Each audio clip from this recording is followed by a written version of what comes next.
Hey squirrel friends, I'm Sister Mary Helen, and this is Recapping the Race.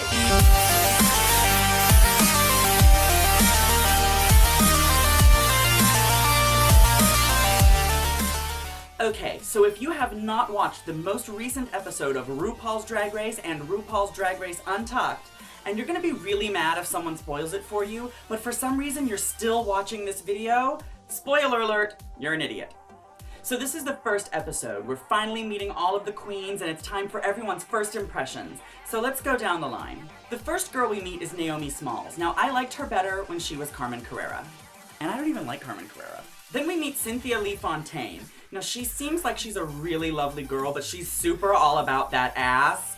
And I'm not really an ass girl, you know? So just don't put it in my face. It just makes me a little uncomfortable. I always wonder how clean it is. And then we meet Storm, question mark? Oh, Dax exclamation point. That's what it is. No, I'm for real. If they're gonna read Derek Barry for always looking like Britney Spears, I've seen this bitch look like Storm about 1,000,000 times since they've announced the cast. Then we meet the lovely but ill-fated Naysha Lopez. Now, we're gonna talk more about her later, so we're not gonna talk about her now. Don't just shh. We're not talking about her now. We're gonna talk about her later. And then they introduce one of my favorite queens this season, Amanda Palmer. That's not Amanda Palmer? Acid Betty. Get the fuck out of here, that's Amanda Palmer. So then Robbie Turner comes in. Can we talk about this bitch for a second? She's like, I'm giving you old Hollywood glamour. I'm like, first of all, that look, old Hollywood glamour, for a show that tries to be so fashion forward, old Hollywood glamour is so tired I needed to pull over and find a hotel room before it kills a pedestrian. Next up is Kim Chi, and this is someone that everyone talks about. Oh, I've been following her on Instagram for years, and you know, I'm an old lady. I just joined Instagram like 2 weeks ago, legitimately. So I had no idea who she was. She has turned into one of my favorite queens. Just from this one episode. Her looks are killing me, and I couldn't be happier to come back from the dead. Okay, so I'm not one of those queens that wants to go on and on and on about how I know someone on RuPaul's Drag Race. You know someone that's on Drag Race and she's my sister and we're BFF and here's my throwback Thursday picture to when we used to hang out all the time.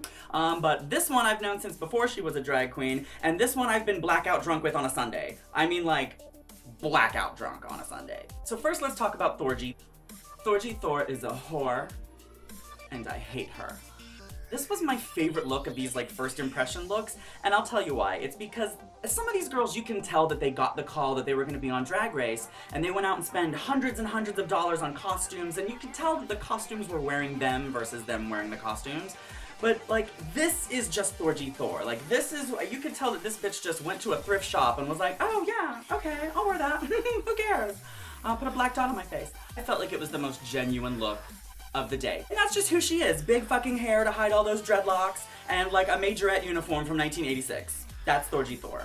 And then we meet this bitch walking in a unitard like she's gonna give us the 5, 6, 7, 8 when all she ever gives us is the Macarena and the Running Man.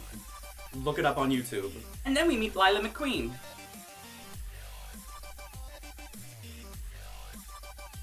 And then Chi Chi DeVayne walks in some high whore trash bag couture, which I've seen before and I've seen done very well. Miss Dickinson Avenue 1994, Hefty 2-ply, made all of her costumes out of trash bags and always looked super cunt. And I don't care what anybody else said, I thought that was a really cute look. It was a really cute drag on a dime look. That's drag on a dime, bitch. And the biggest surprise of the season, just like Shangela popping out of the box, Courtney Act came back to season 8. Okay, so here's a couple of key talking points from the episode. Everybody wants to read the New York girls for being loud and talking over top of each other, and Bob's like swimming across a table to get to Thorgy Thor. I'll tell you what, if I walked into that room and saw Thorgy Thor or Bob the Drag Queen or Acid Betty, I'd have lost my shit too. And all these other bitches looking at them with just stank face and bad attitude, like, who do they think they are? What are they, friends? Yes, bitch, they're friends. Try not being a cunt to everybody, maybe you get you some. One of the kikis for me was Acid Betty talking about Brooklyn drag being unpolished and hairy, and Thorgy Thor's cutting her eyes because Thorgy Thor is like the mother of Brooklyn drag, and she's the only one that's polished and not hairy. Okay, don't be cutting the Acid Betty eyes, Thorgy Thor.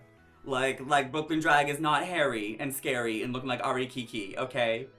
I mean, I know that under this choir robe I am unshaved boots, but that's because I'm a man. What's up, bro? Mask for mask. This whole episode was Miss Robbie Turner, who thought the library was open. And not because she was trying to read people, but because she looks like a librarian. I was kind of figuring this bitch was gonna get the axe. Like, she had a lot of screen time, and I thought, okay, they're giving her the screen time because this is gonna be her only episode. And then I was disappointed. Before we talk about runway looks, there was one moment from Untucked that left me gagging, and not in a good way. And that's when Derek Barry said there was nothing he could do to not look like Britney Spears. He couldn't change this. What could he possibly do? And I thought to myself, what could he do? There's got to be something he can do to not, I just can't quite put my finger on it. But I just don't know. And thank God Bob the drag queen said it, because I know we were all thinking it. I know I was thinking it. You had to be thinking it. If you weren't thinking, bitch, change your makeup, then why are you watching RuPaul's Drag Race? What are you, new? So then we hit the runway, and now I'm not gonna talk about what the safe girls were wearing, because if their outfits were worth talking about, they wouldn't have been safe. I liked Acid Betty's money dress, but I thought it was very simple. It was very middle of the road for me. It had that very interesting wing piece in the back, and it had a nice skirt line. It was an interesting silhouette, but there was nothing spectacular about it. It was just money hot glued onto a dress. Like I felt like Katya in the season 3 casting special. I like to glue shit onto shit. That's just what it looked like to me. You know who else is on the season 3 casting special? Yeah, this one. Naysha Lopez. Now, I don't care. I don't care that it was a toga with an ugly cardboard cincher. She looked fucking amazing in that toga, all right? She was giving me legs, she had the thigh, it was giving me everything. And when she was not safe, I gagged. Kimchi's outfit was super interesting. Her outfit looked like Gizmo and a Wookiee had a baby. I wanted to throw water on her and see if she turned into a fucking gremlin. It was amazing. Naomi Smalls in that fucking boat. Well, you know what? We'll talk about her in a second. We'll talk about her when we talk about the bottom two. I can't right now. Robbie Turner? No, we're gonna talk about her in a second too. Let's keep going. Okay, Derek Barry in the bra and panty set was fine. She was absolutely fine. But that is like drag 101. That is amateur night in Knoxville, Tennessee. Everybody starts out drag in a bra and panty set, making like trimming my pussy jokes. It's drag 101. And this is not drag 101. This is not RuPaul's amateur night. This is RuPaul's Drag Race. I auditioned for this season and didn't get it. And that bitch is in a bra and panty set making pussy jokes. But I'm over it. I'm fine. I don't care. It's fine. Layla McQueen, who I don't necessarily care for as of yet. I've had some harsh comments to say about Layla McQueen and the outfits I've seen her wear at the premieres. But she looked kind of stunning. She kind of looked like if Sharon Needles was doing an M. Bison from Street Fighter look. I really enjoyed it. If she made that jacket from scratch, that was a cunt fierce jacket. And I don't care that it was like a leotard underneath and she phoned in the bottom with some boots. Her look was on point. So now let's talk about the bottom two. My bottom two. And that was Naomi Smalls and motherfucking Robbie Turner. And now, Naomi Smalls, she looked gorgeous. She was the epitome of like 70s high fashion, Studio 54, coked up out of my mind, falling asleep in the trash outside the club. But that was not the challenge. The challenge was to do a pride float. Her outfit had nothing to do with that god-awful ugly boat that she made. And that fucking boat looked like it was decorated by Mrs. Waltz's 6th grade class for an art project. The boat was ugly. It didn't go with the outfit that didn't match the theme. How the fuck that bitch survived how she was not in the bottom two is beyond me. But we know why she's not in the bottom two, and we'll talk about that in a second. The real gag was Robbie Turner not being in the bottom two in that fringe dress that he made. That is one of the ugliest outfits I've ever seen. Not even on RuPaul's Drag Race, just in life in general.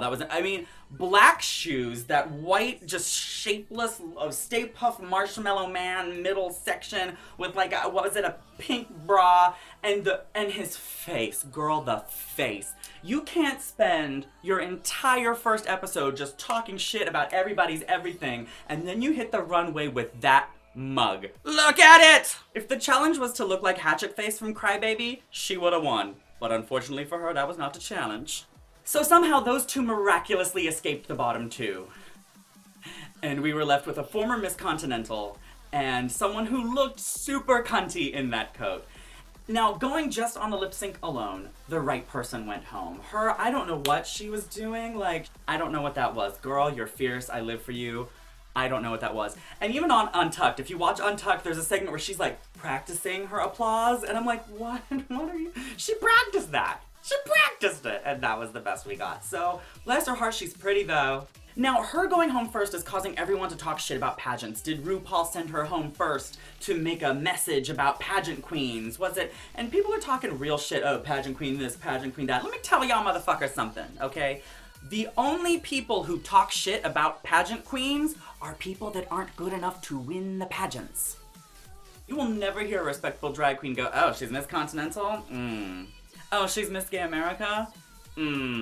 I mean, you'll see a bitch turn her nose up at some shit like those FFI pageants, cause fuck that nonsense. Just kidding, love you girls. Now, RuPaul was absolutely right to say your first outfit should not have been made that day in the workroom. You had at least 2 weeks between, girl, you gonna be on the show, and you fly your ass out to Los Angeles, and in the interim, you can run on out to Michael's and get you a Singer Simple and throw some patterns in there and learn what shit looks like and how it functions. I honestly think that if she had not said, oh, this is my first outfit, this is the first dress I've ever made, she still would have been there. I think that was the point that RuPaul was making. I think the point was, girl, I gave you this golden opportunity and you didn't learn one of the skills that you knew you were going to need.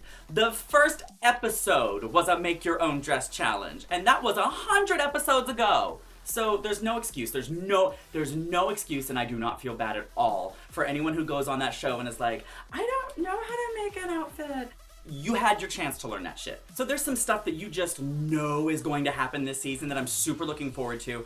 You know that Bob the Drag Queen and Derek Barry are going to come to fisticuffs. You just know it because they rub each other the wrong way, and I cannot wait. If there is one person you do not want to get into a battle of wits with, it's Bob the Drag Queen. I don't care how smart you are, I don't care how witty you are not smarter or faster on your feet than Bob the Drag Queen, and I can't wait. I also can't wait for Derek Barry to attempt to not do Britney Spears, because you know it's gonna be a fucking mess. You know at some point that Chi Chi DeVayne is gonna pull out like a cunty, beautiful $1 million look, and everybody's gonna be like, where's your Louisiana Popeyes chicken country ass, get that fucking dress, bitch. You know it's coming. I'm really looking forward to Lila McQueen losing it. She just looks like that bitch that's gonna cry. She kind of reminds me of that guy from Shawshank Redemption, where they like make him cry and then they all beat him up and he never gets, and he dies.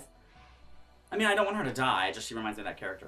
So here's my pick for who I think is going to be in the top 5. Number 1, I think we're going to have Thorgy Thor, because she's just a super genuine person. She turns out really cunty looks. She's got a lot that we haven't seen yet, and I think we're going to get a chance to see it. The next person on my list is Bob, the motherfucking drag queen, because like I said, you are not faster or smarter than Bob. She's going to find a way to stay in this competition. My next girl is Kim Chi. She's going to be giving us sickening looks the whole season, every challenge, I guarantee it. The final 2 slots, I think, are gonna go to Naomi Smalls and Derek Barry. And let me tell you why.